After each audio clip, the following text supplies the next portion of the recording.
Naguguluhan si Tanggol sa masamang ibinalita ni Madonna sa kanila ni Facundo sa nangyari kay Marcelo at higit sa lahat, kapareho umano ng pangalan ni Tanggol ang isang Montenegro na kanilang nakabangga.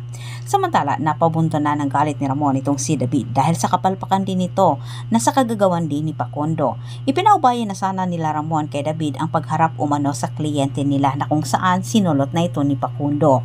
Tinanggihan si David sa nasabing kliyente. Buhat ng may pagbibilhan na umano sila ng mga droga. Walang kamalay-malay itong si David na si Don Facundo ang tinutukoy ng kliyente. Nagliliyab sa galit itong si Ramon sa masamang dalang balita ni David. At umabot pa si Ramon na sinaktan itong si David.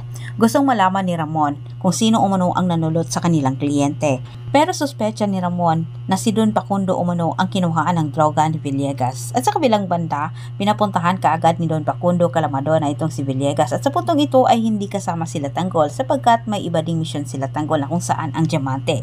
Pero pinaalalahanan naman ni Facundo itong si Marcelo na kailangan umano silang magdubli ingat at mapagmatsyag umano sa paligid. Nararamdaman umano niya na may gagawin itong si Ramon Montenegro. Kaya't si Madonna naman ang inatasan na magbantay umano sa labas. Nakarating na sila Ramon sa kinaroroonan nila Marcelo. Habang si Villegas naman ay ginulat din ni Marcelo. Hindi pa nga natapos ang kanilang bayaran ay nagkaputukan na. Tapos na kumpirma ni Ramon na hindi siya nagkamali sa kanyang hinala. Unang nagpaputok itong si Ramon. Sa sobrang kahambugan naman ni David para may pakita niya sa kanyang huwad na tatay, kaya niya makipagsabayan sa mga kalaban at manang-mana siya kay Ramon. Humiwalay itong si David dahil habulin umano niya itong si Marcelo. Pero sa kasamang palad, siya'y nasukol naman ni Madonna. Dahil hindi kilala nila Marcelo itong si David na isa din tong Montenegro, Peking Montenegro, ay napilitan naman itong si David na siya'y magpakilala para mailigtas din ang kanyang buhay at hindi siya tuluyan ni Marcelo.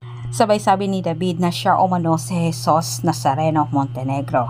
Hindi na sana tutuluyan ni Marcelo itong si David pero dumating naman itong si Ramon at pinaputukan niya itong si Marcelo at sa kasamang palad na tamaan itong si Mokong sa bandang likuran.